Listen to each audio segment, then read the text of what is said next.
वक्त यूरोप सारा जो है वो रिसेशन में जा रहा है और इंडिया ने जिस तरह सरप्राइज़ किया 7.2% की ग्रोथ के साथ, लेकिन इंडिया की 7.2% की ग्रोथ ऐसे नहीं है और ये कभी मुमकिन होगी भी नहीं अगर यूरोप और जितनी भी बड़ी बड़ी मार्केट में इंडिया की चीज़ों की डिमांड है, अगर वहाँ पर रिसेशन है तो फिर ऑटोमेटिकली इंडिया के ऊपर भी इम्पैक्ट आएगा। और चीज़ थी और सबसे अच्छी चीज़ लगी वो ये लगी कि देखें इंडिया जो है वो यूके जैसे कंट्री से, फ्रांस से, Italy, Canada, Brazil, even though Australia, south Korea, Germany, Mexico, even though Saudi Arabia, तो इन सब ममालिक जिनको बहुत ज़्यादा मतलब डेवलप कंट्रीज़ कहा जाता है और कहा जाता है कि यहाँ पे जो है बहुत इंडिया की इकॉनमी, इंडिया की जीडीपी इन सब से आगे जा चुकी हुई है।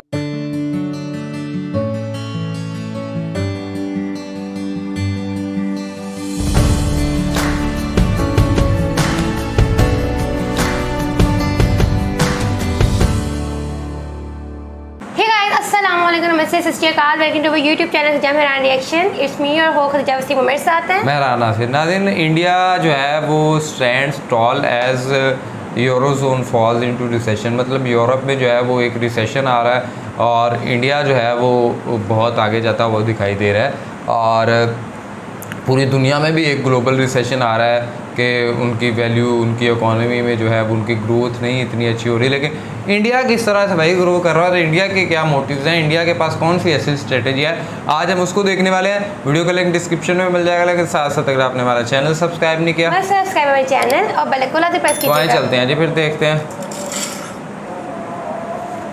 नमस्कार and I welcome you to world affairs. मैं प्रशांत धवन। नाउ रिसेंटली एक बड़ी डेवलपमेंट हुई है, दुनिया भर में इस टॉपिक पर न्यूज़ बनी है।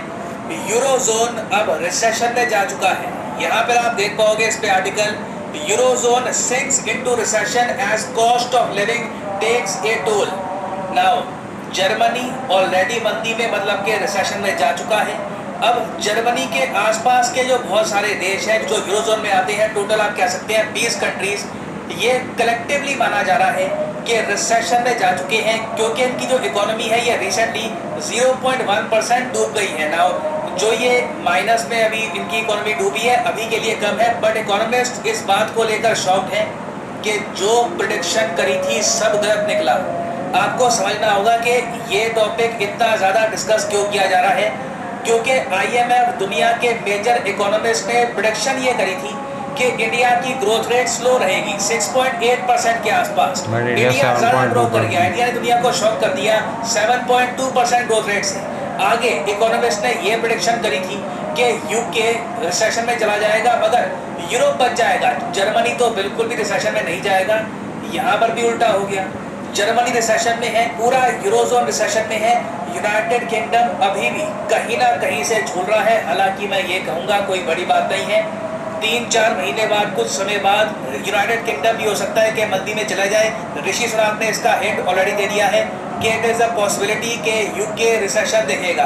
तो इस वीडियो में हम बात करेंगे कि यूरोजोन होता क्या है, यूरोजोन के मंदी में जाने का इम्पैक्ट इंडिया पे क्या होगा, बहुत कुछ आपको जानने को मिलेगा। मगर आगे बढ़ने से पहले आपसे एक क्वेश्चन पूछूंगा। क्वेश्चन यहाँ पर यह है कि वर्ल्ड टेस्ट चैंपियनशिप फाइनल के इतिहास में वो पहला बल्लेबाज कौन है जिसने सेंचुरी स्कोर करी है। जी हाँ, वर्ल्ड टेस्ट चैंपियनशिप में इस बार की चैंपियनशिप से पहले आप अगर देखो तो फाइनल में कभी भी किसी ने स्कोर नहीं की थी एक सेंचुरी।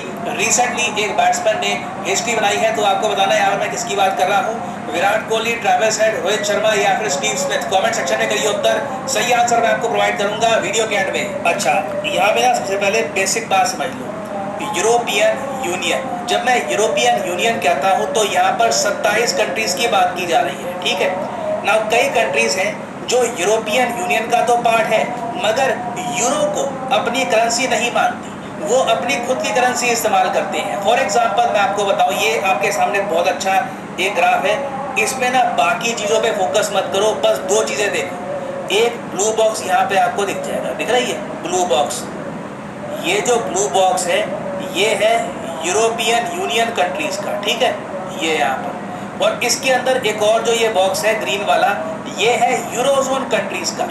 तो कई देश हैं जो यूरोजोन और यूरोपियन यूनियन दोनों के पार्ट है, मगर यहाँ पे आप देख पाओगे ये जो कंट्रीज है ना, Poland, Hungary, Bulgaria, Sweden, Denmark, Romania वगैरह, ये सब यूरोपियन यूनियन के मेंबर होते हुए भी यूरो को इस्तेमाल नहीं करते। फॉर एग्जांपल पोलैंड की करेंसी है ज़िलोटे, स्वीडन में ये लोग यूज़ करते हैं क्रोने। और अगर आप जानना चाहते हैं कि ये कंट्रीज यूरो को इस्तेमाल क्यों नहीं करते, तो इसके देखिए बहुत सारे रीज़न है। एक रीज़न ये है कि ये लोग नहीं चाहते कि यूरोप डिसाइड करे कि ये लोग अपनी कितनी करेंसी प्रिंट आउट करेंगे, कितनी करेंसी नहीं प्रिंट आउट करेंगे। तो पूरे यूरोप में सिर्फ 20 देश हैं जिनकी लिस्ट यहाँ पे आप देख पाओगे जो प्रॉपरली यूरो को इस्तेमाल करते हैं। तो अभी क्या हुआ है कि जो ये हरा बक्सा दिख रहा है ना आपको, जहाँ पे फिनलैंड, लटविया, लिथुआनिया, उसके अलावा फ्रांस, जर्मनी, ये सब कंट्रीज आपको दिख रहे होंगे, ये सब मंदी में जा चुके हैं ना। एक बात मुझे ये भी क्लियर करनी पड़ेगी कि अगर हर जगह लिखा है ना कि पूरा यूरोजोन जा चुका है रिसेशन में, इसका मतलब ये नहीं है कि हर देश जो यूरोजोन में आता है ये मंदी में है। फॉर एग्जाम्पल मैं आपको बताऊं, फ्रांस अभी भी रिसेशन में नहीं है, बट फ्रांस यूरोजोन का पार्ट है। मगर सिंस ग्रीस, आयरलैंड, लिथुआनिया, माल्टा, नेदरलैंड्स और कई और देश जो है यूरोजोन के, इनकी इकोनॉमी बहुत ज़्यादा नेगेटिव में जा रही है। तो कलेक्टिवली आप अगर देखोगे तो यूरोजोन बिल्कुल रिसेशन में जा चुका है। और वैसे मैं आपको बता दूं, फ्रांस के रिसेशन में जाने के चांसेस वैसे ही 50% के आसपास थे। जो ब्लूमबर्ग ने ये बहुत ही अच्छा ग्राफ प्रेजेंट किया था आज से कुछ महीने पहले, इसमें साफ साफ दिखाया गया था कि जर्मनी, उसके अलावा यूरोप के कई और देश हैं, यहाँ पर रिसेशन आ जाएगी। फ्रांस में 50% चांस है रिसेशन के। तो अभी के लिए फ्रांस बच गया, बाद में क्या होगा इसके बारे में मैं कह नहीं सकता। अब अगला क्वेश्चन यहाँ पर आपका ये आएगा, चलो ठीक है, जो देश यूरो करेंसी को इस्तेमाल करते हैं यूरोपियन यूनियन में, वो मंदी में जा चुके हैं। अच्छा जी ठीक है, इसका मतलब क्या हुआ? आई मीन यहाँ पर अब होगा क्या? देखिए होगा ये, रिसेशन में क्या होता है? रिसेशन में सबसे पहले जो बिजनेसेस हैं ये लोगों को नौकरी से निकालना स्टार्ट कर देते हैं, अनएम्प्लॉयमेंट बढ़ जाती है, जो इन्फ्लेशन रेट है ये भी थोड़ा बहुत बढ़ सकता है। ऑल टुगेदर देखो रिसेशन का मतलब क्या है, मैं आपको काफ़ी बार ये चार्ट दिखा चुका हूँ कि कंट्रीज की नॉमिनल जीडीपी क्या है। जर्मनी की नॉमिनल जीडीपी देख सकते हो, यहाँ पे आप इंडिया की देख सकते हो।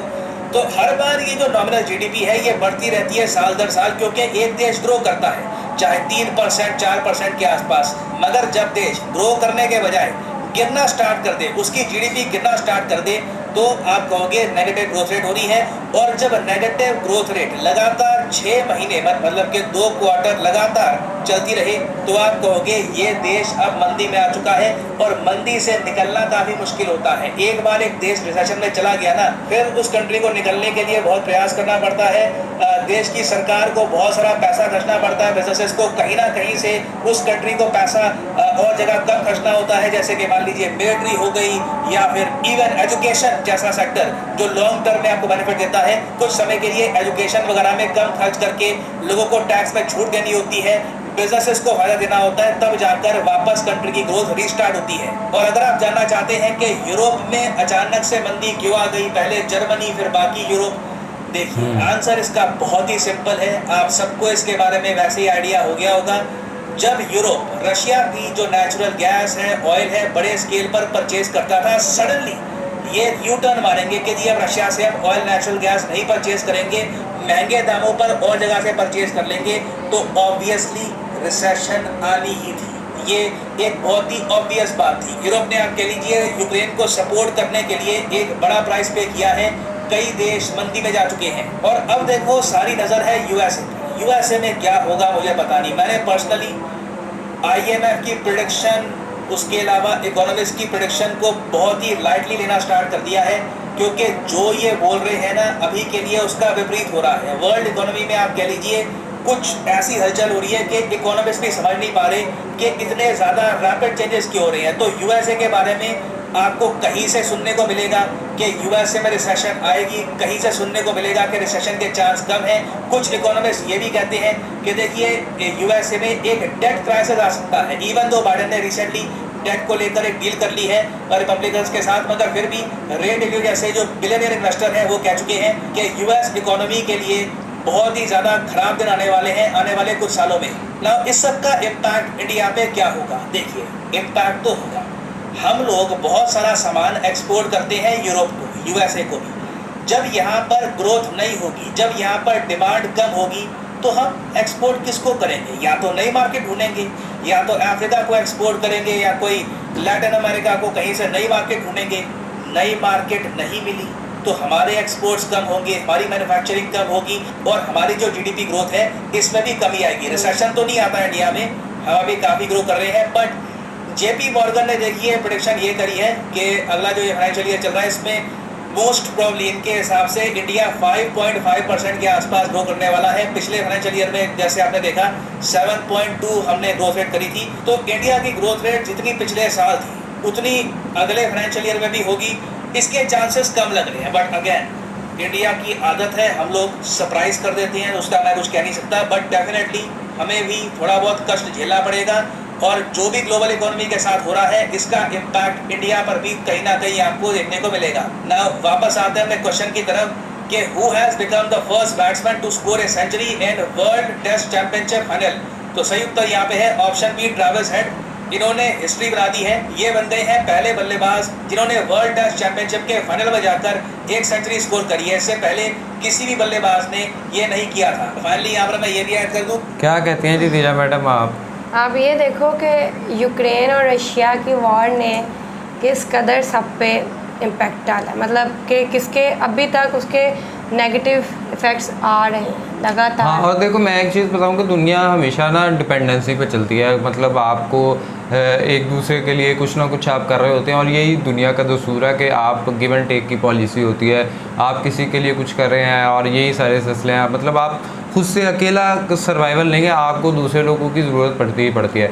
और जिस तरह इस वक्त यूरोप सारा जो है वो रिसेशन में जा रहा है और इंडिया ने जिस तरह सरप्राइज़ किया 7.2% की ग्रोथ के साथ, लेकिन इंडिया की 7.2% की ग्रोथ ऐसे नहीं है और ये कभी मुमकिन होगी भी नहीं अगर यूरोप और जितनी भी बड़ी बड़ी मार्केट में इंडिया की चीज़ों की डिमांड है, अगर वहाँ पर रिसेशन है तो फिर ऑटोमेटिकली इंडिया के ऊपर भी इम्पैक्ट आएगा। और यही वजह से यहाँ से पता चलता है कि अगर यूरोप रिसेशन में है तो इंडिया की जीडीपी पे फ़र्क पड़ता है। तो इंडिया, हालांकि हम समझते हैं कि जीडीपी तो बंदे की अपनी मुल्क की होती है, लेकिन फ़र्क उसकी एक्सपोर्ट्स पे आ रहा होता है। लेकिन एक चीज़ मैं ये कहूँगा कि देखो इंडिया के हवाले से जो सबसे सरप्राइजिंग चीज़ थी और सबसे अच्छी चीज़ लगी वो ये लगी कि देखें इंडिया जो है वो यूके जैसे कंट्री से, फ्रांस से, Italy, Canada, Brazil, even though Australia, south Korea, Germany, Mexico, even though Saudi Arabia, तो इन सब ममालिक जिनको बहुत ज़्यादा मतलब डेवलप्ड कंट्रीज़ कहा जाता है और कहा जाता है कि यहाँ पे जो है बहुत इंडिया की इकॉनमी, इंडिया की जीडीपी इन सब से आगे जा चुकी हुई है। और इंडिया के पास अगला ऑप्शन जो है वो शायद जर्मनी और जापान होगा और इंडिया 3 बड़ी सुपर इकॉनमीज़ के अंदर जो है वो अपना नाम बना लेगा और ये बहुत दूर नहीं है और ये जल्दी है। लेकिन अगर पूरी दुनिया में इसी तरह की चीज़ें आती रहीं और जिस तरह रशिया और यूक्रेन की वॉर की वजह से यूरोप सारे ने जो बाइकआउट किया रशियन और फिर उन्हें जो है महंगी, और इवन दो इसका फ़ायदा इंडिया को भी हुआ क्योंकि इंडिया ने रशिया से परचेज़ करके और वहाँ पे इंपोर्ट किया और थोड़ा महंगा किया। सो ये है कि अगर वो डायरेक्ट करते तो उनको ज़रा कम मिलते तो वो, लेकिन उनके रिसेशन को इतना ज़्यादा भी नहीं है। लेकिन फिर भी कुछ चीज़ें ऐसी हैं कि जहाँ पे इंडियन चीज़ों के लिए वो जो है आप थोड़ा सा ज़रा और तरीके से सोचेंगे, मार्केट थोड़ी सी कंजस्टेड होगी इंडिया के लिए।